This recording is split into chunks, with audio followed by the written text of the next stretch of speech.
오늘 하나님께서 우리에게 주시는 말씀은 고린도 후서 1장입니다.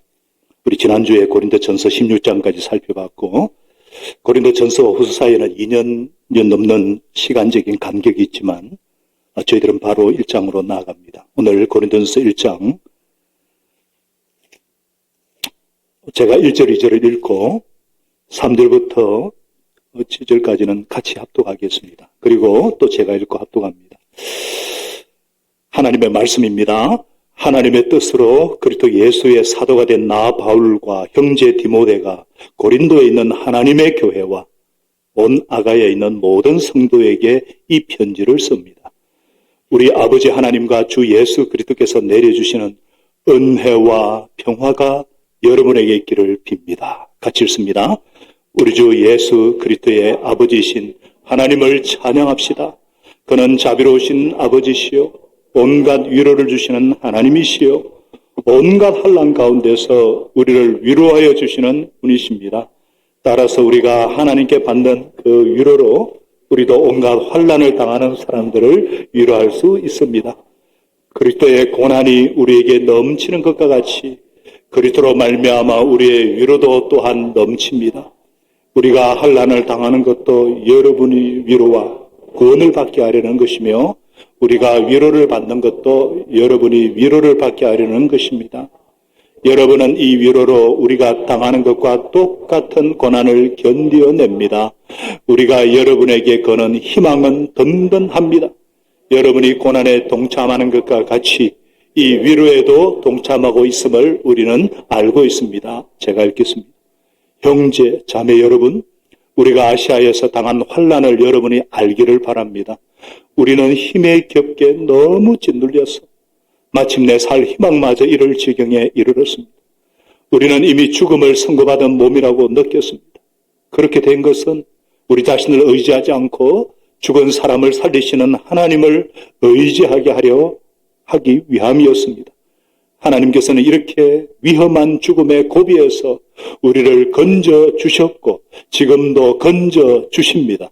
또 앞으로 건져 주시리라는 희망을 우리는 하나님께 두었습니다. 여러분도 기도로 우리에게 협력하여 주십시오. 많은 사람의 기도로 우리가 받게 된 은총을 두고 많은 사람이 우리 때문에 하나님께 감사를 드리게 될 것입니다. 우리 22절, 23절, 24절을 한 목소리로 읽겠습니다. 23절, 24절. 시작. 내 목숨을 걸고서 나는 하나님을 정의로 모시렵니다.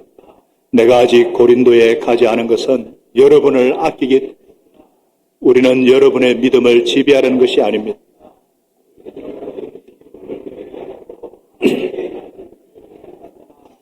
여러분은 이미 믿음에 튼튼히 서 있습니다. 아멘. 환난은 고난의 축복의 전주고 고난은 위로의 서고 이런 제목으로 함께 은혜를 나누고자 합니다.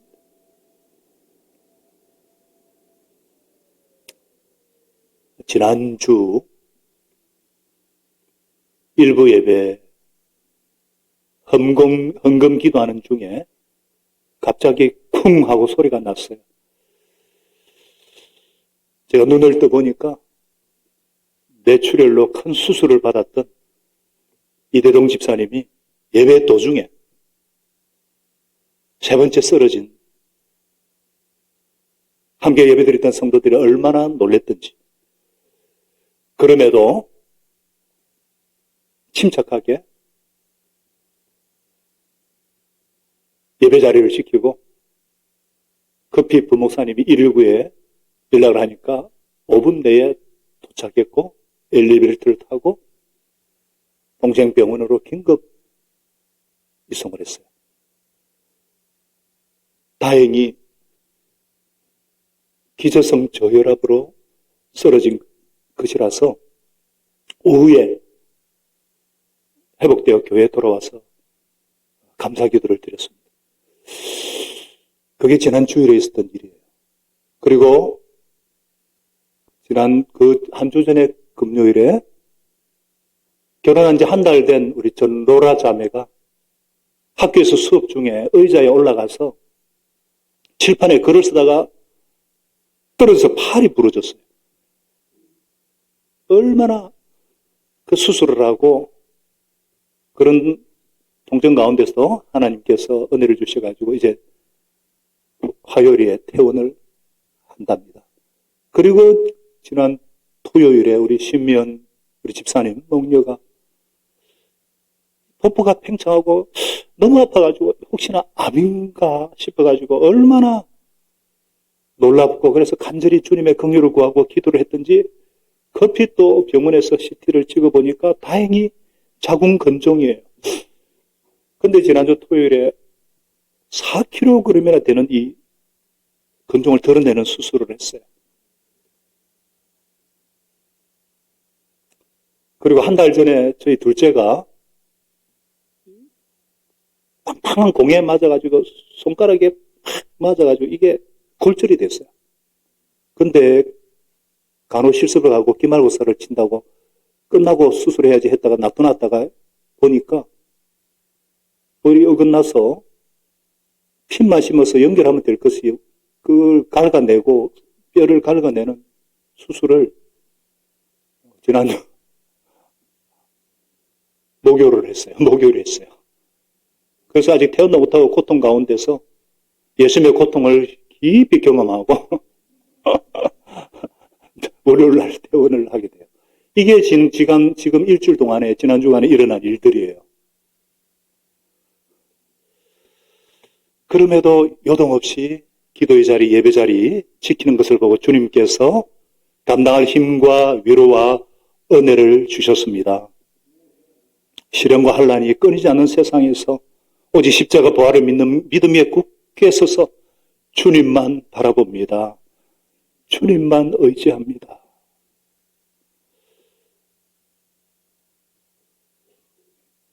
그러면서 서로 나의 일, 나의 몸처럼 사랑하고 섬기고 간절히 서로를 위해서 기도하는 공동체가 있어서 얼마나 감사한지. 고난이 오지만 밀물처럼 계속해서 고난이 오지만 더 큰 위로가 온다는 것을 체험합니다.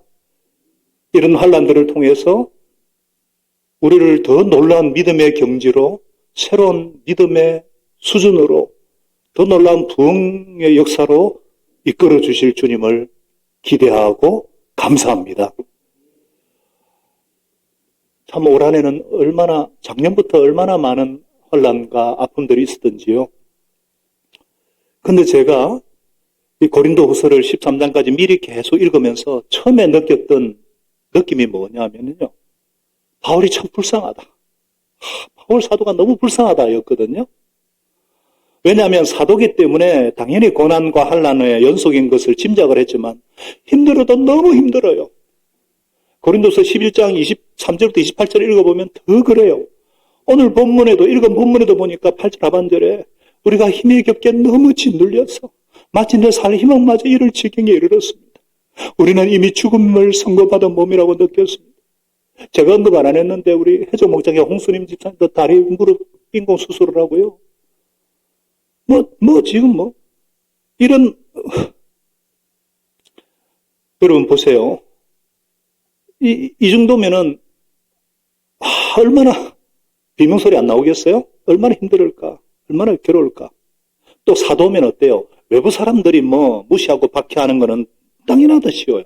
근데 같은 기독교인들한테 신자들에게는 존경받아야 되잖아요. 근데 바울은요. 이런 존경조차 받지 못했어요. 본인이 창립한 고린도 교회로부터 신뢰도 받지 못하고 감당할 수 없는 오해에 시달리고 있었어요. 얼마나 힘들었을까? 얼마나 괴롭고 아팠을까? 막 느껴지는 거예요.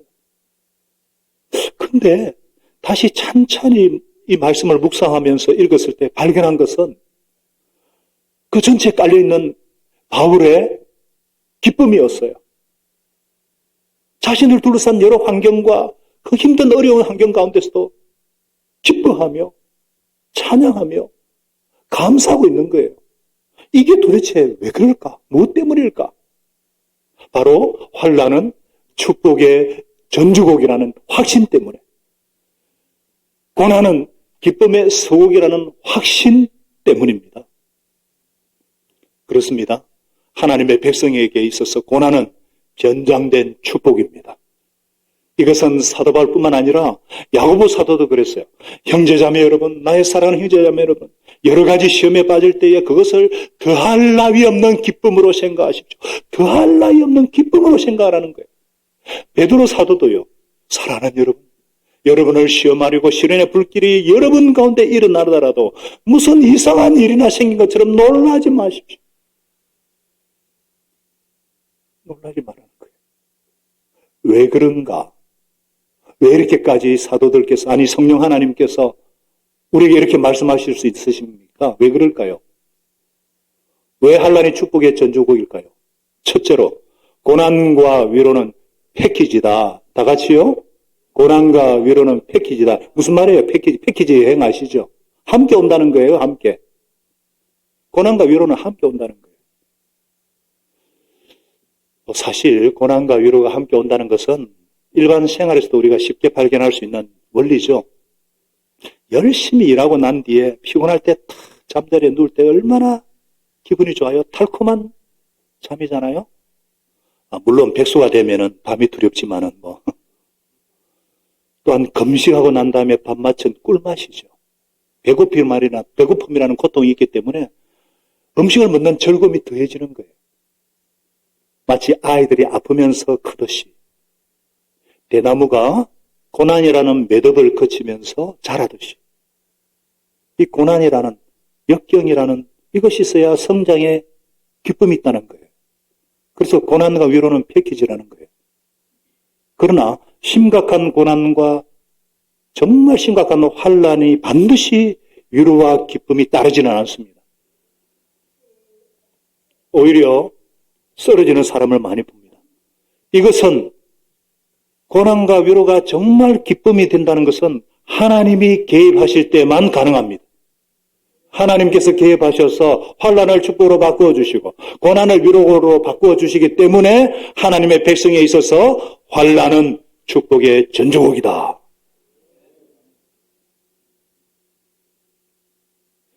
그러므로 고난이 닥칠 때 우리가 어디에 집중해야 될까요? 온갖 위로를 주시는 하나님께 시선을 향해야 합니다. 그래서 감당할 수 없는 환난에 처한 바울의 첫 고백이 무엇인가? 우리 3절을 같이 한번 다시 읽어보겠습니다. 시작! 우리 주 예수 그리스도의 아버지신 하나님을 찬양합시다. 그는 자비로우신 아버지시요 온갖 위로를 주시는 하나님이시요 온갖 환난 가운데서 우리를 위로하여 주시는 분이십니다. 그의 시선이 환난과 고난이 아니라 하나님께 향해 있어요. 그는 어떤 하나님이라고 하고 있습니까? 위로의 하나님이에요. 위로의 하나님. 어쩌다 한번 위로하시는 그런 분이 아니라는 거예요. 물론 그때도 위로가 되겠지만 또 문제가 생기면 또 고난에 닥치면 어떻게 됩니까? 의미가 없어요. 그런데 온갖 위로를 주시는 하나님이에요. 이것이 개역 개정에는 모든 위로의 하나님이라고 그래 있어요. 위로가 한 번으로 끝나지 않는 계속해서 언제나 영원히 나와 함께 어떤 환경에 어떤 상황에서도 위로하는 분이시다. 아멘이십니까?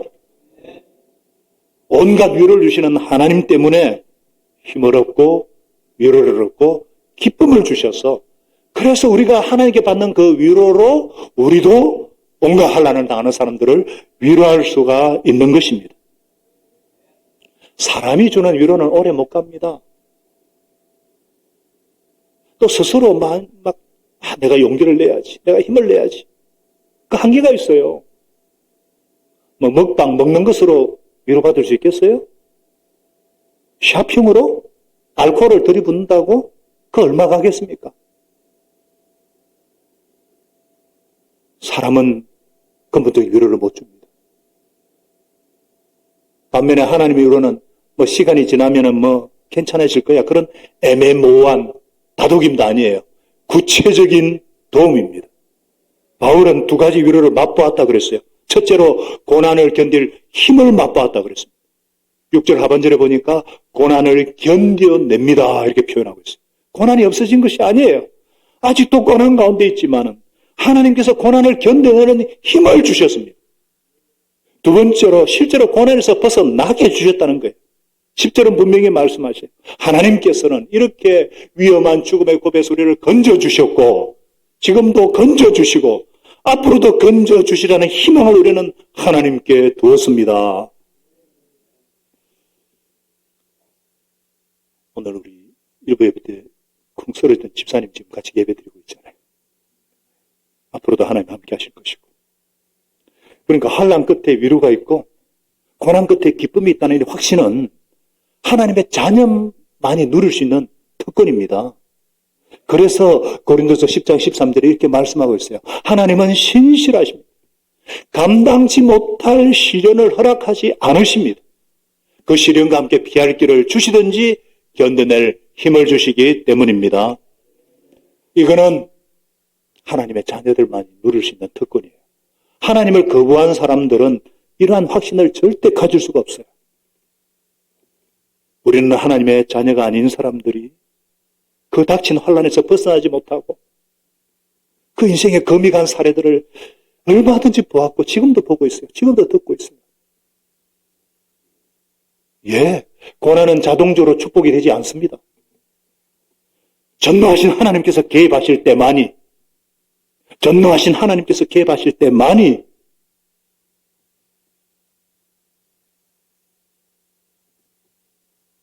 고난을 환난은 축복의 전조국이 되는 것입니다. 그래서 우리는 언제든지 하나님께 시선을 고정해야 합니다. 왜냐하면 고난은 주님을 바라보게 하는 초청장이기 때문입니다. 뭐라고요? 고난은 주를 바라보게 하는 초청장.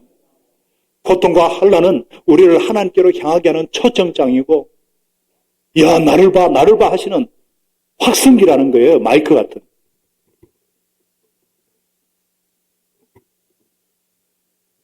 사람이 고통이 없으면 하나님을 바라볼까요? 환난이 없으면 하나님께 시선을 돌릴까요?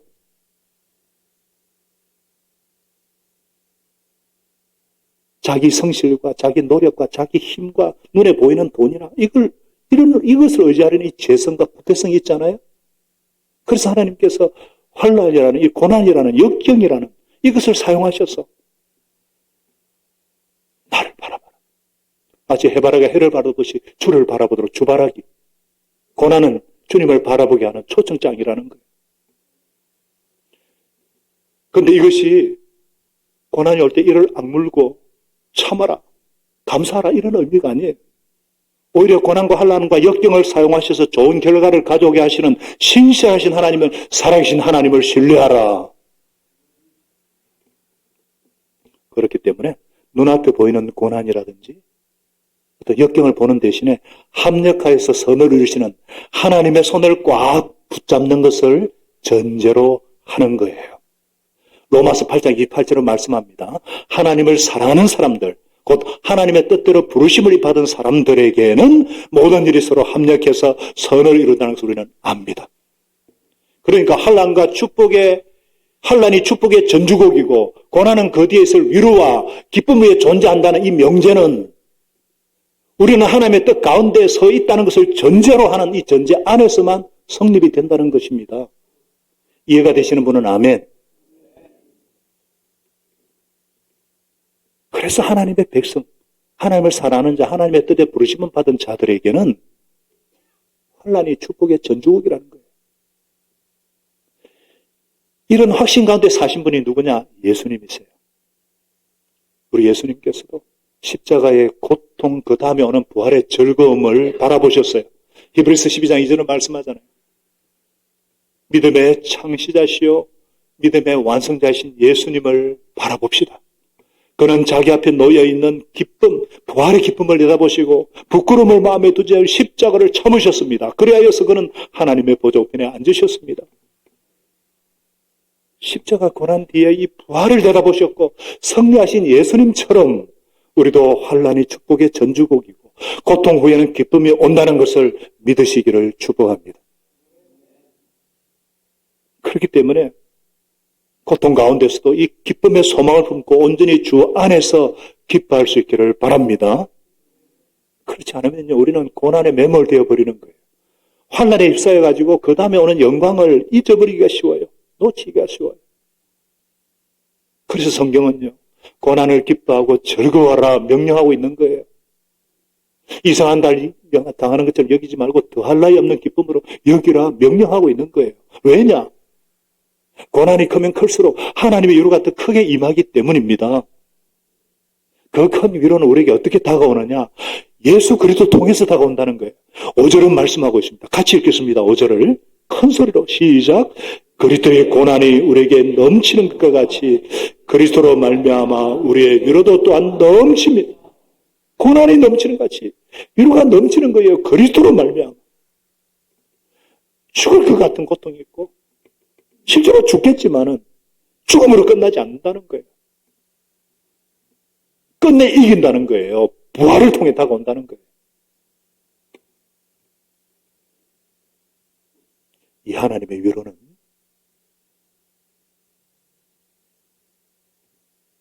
이 하나님의 위로를 맛본 사람은요, 온갖 환난을 당하는 사람들을 능히 위로할 수가 있습니다. 그런 점에서 위로는 나누어야 합니다. 위로는 나눠야 합니다. 무슨 말이냐? 하나님께서 환난 가운데서 위로를 우리에게 맛보게 하시는 이유가 무엇일까요? 우리가 맛본 위로를 가지고 이웃과 지체들, 고통당하는 지체를 위로하기 원하시기 때문입니다. 그래서 6절은 말씀하는 거예요. 우리가 환난을 당하는 것도 여러분의 위로와 구원을 받게 하려는 것이며 우리가 위로를 받는 것도 여러분의 위로를 받게 하려는 것입니다. 아픔과 고통을 겪어보지 않은 사람이 위로한다는 것, 그 빈말입니다. 어떻게 위로할 수 있어요? 네가 내 아픔을 알아? 네가 내가 당하는 고통을 알아? 어떻게 알아요? 내가 먼저 하나님의 위로를 맛보지 못하면 다른 사람을 위로할 수가 없어요. 비상적인 말이나 해줄 수 있지 상대의 마음을 진정으로 만져주고 위로해주고 취해주지 못해요. 진정한 위로자가 되려면 내가 먼저 하나님의 위로를 맛봐야 돼요. 하나님의 위로를 맛보기 위해서는 환난을 경험해야 돼요. 그래서 하나님이 쓰시는 사람들은 그런 자들을 위로의 사람으로 만들기 위해서 하나님께서 그래서 환난을 허락하시는 거예요. 고난을 허락하시는 거예요.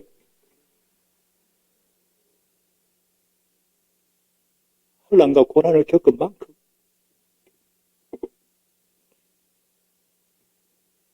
정말 아픈 사람을 위로할 수 있기 때문에.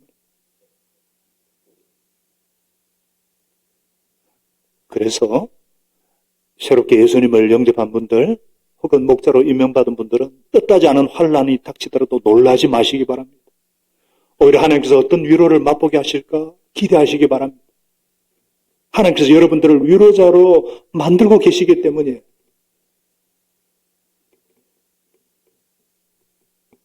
오늘날 고통당하고 환난당하는 사람들이 얼마나 많아요. 그런데 이들이 어디에서 위로를 찾습니까? 그러니까 마약을 건드리고 교회가 아픈 사람들을 위로할 수 있는 교회가 그렇게 돼야 되는데 그러기 위해서는 교회가 어떤 환난과 어떤 아픔을 먼저 겪어야 되겠습니까? 1세기 초대 교회 성도들은요. 너무나 아픔과 환난을 겪었기 때문에 원통하고 환난당하는 자들을 진정으로 위로할 수가 있었어요. 전염병으로 고통하고 죽어가는 사람들을 진정으로 치료할 수가 있었고 그 사랑을 막을 수가 없었던 거예요. 그렇기 때문에 고난과 환난을 맛보시는 분들은 교육 경험을 낭비하지 마시기 바랍니다. 아픔과 고통을 곱씹으면서 원망하고 한탄하는 대신에 그것을 남을 위로하고 돕는 사역의 도구로 만드시기 바랍니다. 이미 겪어봤기 때문에, 이미 아파봤기 때문에 어려움에 부닥친 사람들을 이해하고 도와줄 수가 있어요. 같이 울어주기만 하면 돼. 같이 손만 잡아줘도 돼.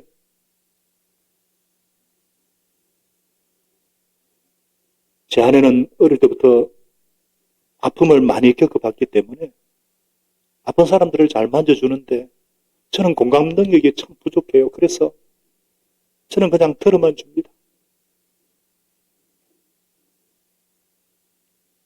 들어만 줘도 위로되지 않겠어요? 사랑하는 여러분, 실패하고 파산하고 사랑하는 가족을 잃은 사람들에게, 살 희망을 잃은 지경에 이른 사람에게, 죽음을 선고받은 환자에게 우리가 무슨 말로 위로할 수 있겠어요? 어떻게 위로할 수 있겠어요? 이 모든 것은 우리 자신을 의지하지 않고 하나님을 의지하게 하기 위함인 거예요. 하나님만이 모든 자비의 아버지시고 온갖 위로를 주시는 하나님만이 모든 것을 아시고 위로할 수 있는 분이십니다. 모든 것을 합력하여서 선을 이루시는 분이시기 때문에 이 하나님의 손에 사로잡히면 환난과 고통과 역경도 아름답게 사용될 수가 있는 거예요. 그래서 나의 불우한 과거도, 나의 수치스러운 기억도, 고통의 상처도 흔적이 되고 사명이 되고 별이 되는 거예요. 우리 교회는 1년 동안 아팠어요. 이제 많이 치유가 되었어요. 그래서 어떤 아픈 사람도 위로할 수 있는, 우리가 20살이 되면서 얼마나 많은 하나님의 아픔과 환난과 위로를 경험했습니까? 이제는 위로당하는, 고통당하는 사람들을 위로할 수 있는 위로자로 세워가시는 줄로 믿습니다. 눈물과 아픔과 가슴의 그 쓰라림들, 그런 속에서도 하나님은 죽음의 고비에서 우리를 살려주셨고 지금도 건져주시고 앞으로도 건져내실 것입니다. 아멘. 이것을 신학적으로 보면 과거에 출애굽으로 우리 예수님의 피로 우리를 구원해 주셨고 지금 현재도 부활하신 주님께서 우리와 함께 계시고 앞으로도 마지막 종말의 때, 재림의 때 우리를 온전케 하실 그 주님, 과거, 현재, 미래 이 모든 가운데서 우리를 향한 하나님의 위로는 넘치고 넘치고 넘치는 줄로 믿습니다. 그래서 주님만 바라봅니다. 주님만 의지합니다.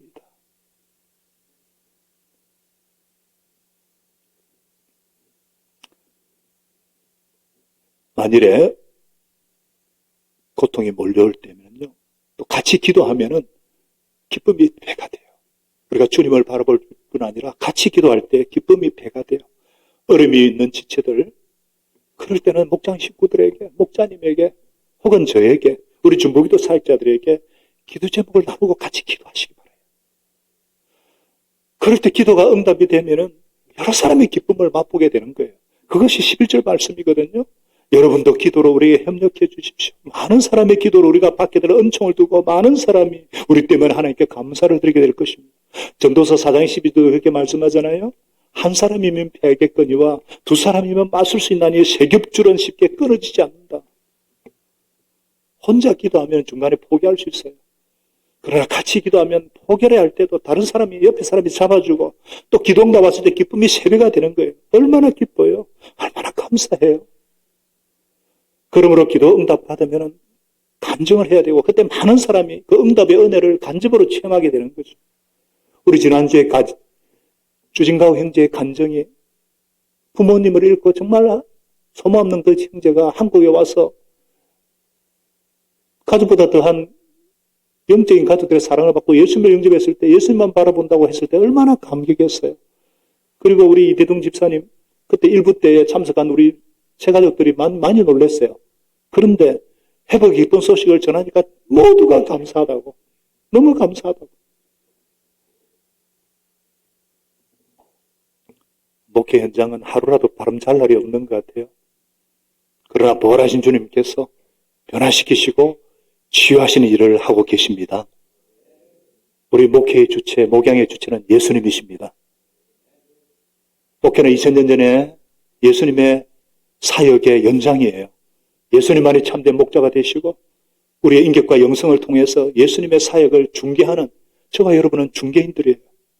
인간 목사, 인간 목자를 통해서 예수님께서 자기 양들을 목회하는 거예요. 그렇기 때문에 목자의 역할은 뭐냐? 참된 기도를 통해서, 영혼의 기도를 통해서 예수님께서 자기 백성에게 말씀하시고 그들을 변화시키시고 그들을 치유하게 하시는 거예요.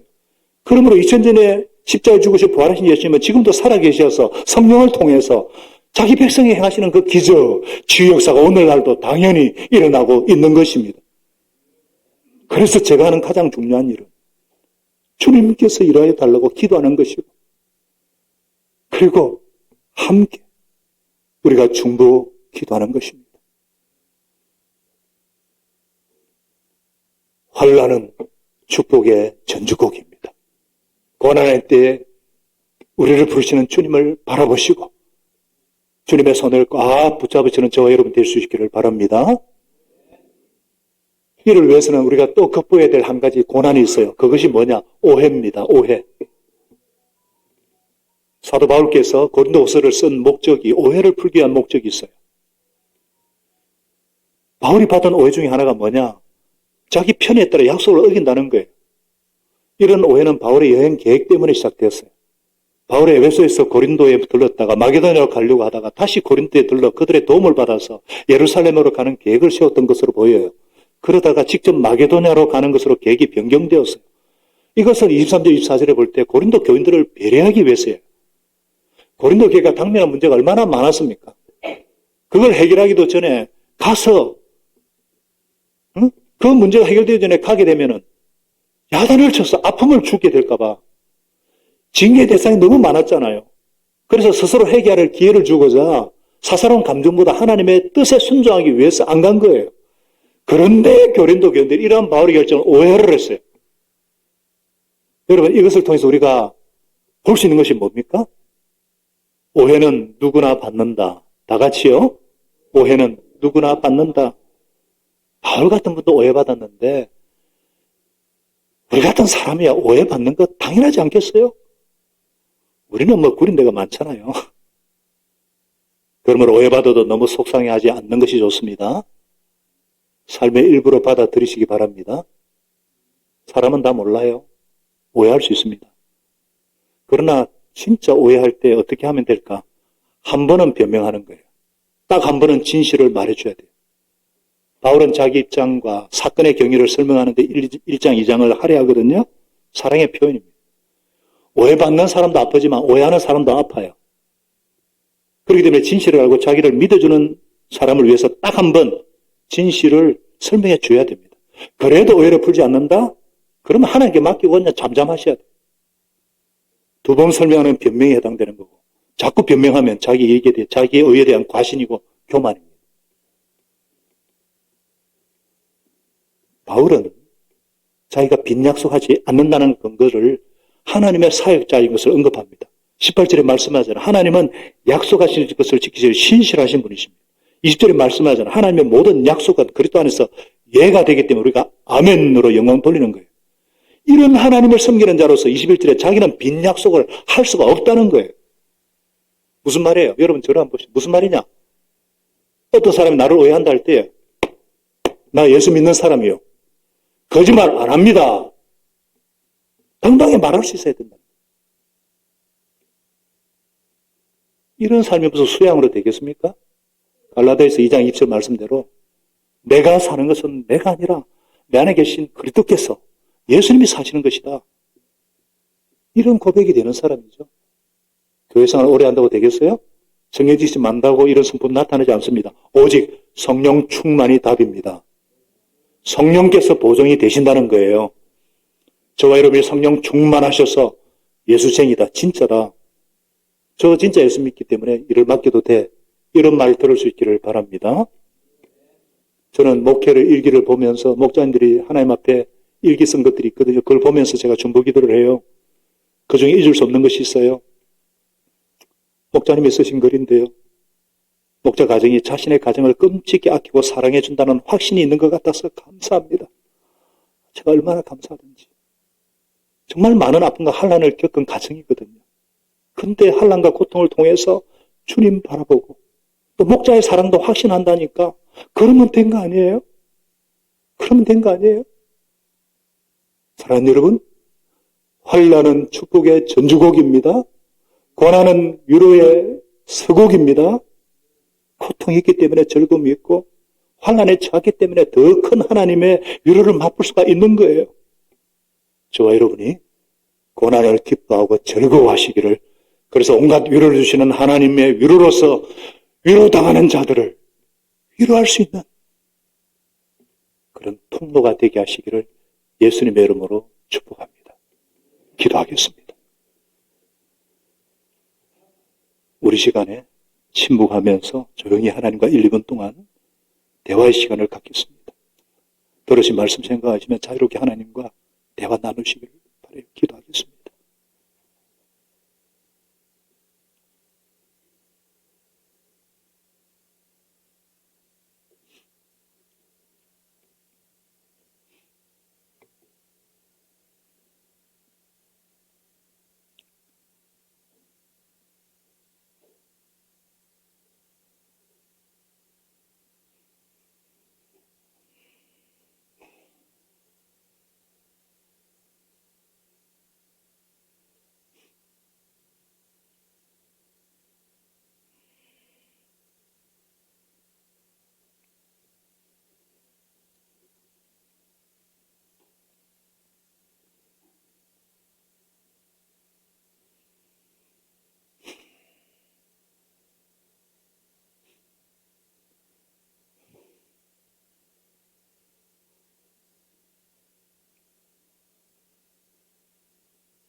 하나님 아버지,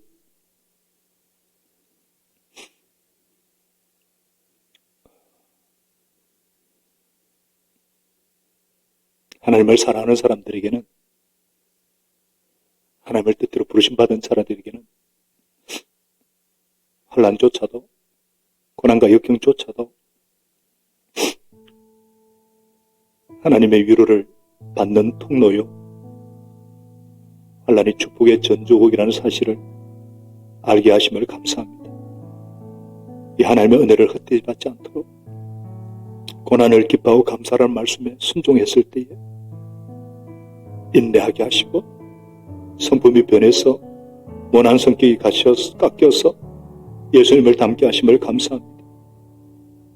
역경과 이기지 않는 고난 중에도 때로는 감정적으로 힘들 때도 있었지만, 오히려 고난이 이면에 일하시는 하나님의 섭리를 바라보게 하시고, 믿음이 자라면서 우리의 감성도 풍부해져서 남의 아픔에 같이 울어주고 작은 즐거움에도 같이 기뻐하고 하나님의 은혜에 감격할 수 있는, 역경이 크면 클수록 하나님의 더 큰 위로를 맛보게 하시고 고난당한 자들을 위로할 수 있는 이 모든 것이 하나님의 은혜인 것을 고백합니다.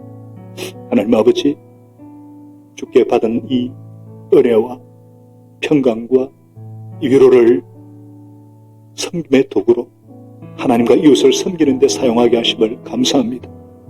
하나님 아버지, 우리 교회가 많은 아픔과 고난이 있었습니다. 그런 가운데 우리를 성숙하게 하시고 예수님을 더 깊이 닮아가게 하시고, 어떤 상황에도 하나님을 의지하게 하시고 우리 자신을 의지하지 않고 하나님을 의지하게 하시고, 그리스도로 인하여 받는 고난을 넘치는 것 같이 그리스도로 말미암아 위로가 또한 넘치게 하심을 감사합니다. 이 은혜를 감사하면서 이 주님의 은혜만을 자랑하는 우리 교회 성도들 다 되게 하여 주옵소서.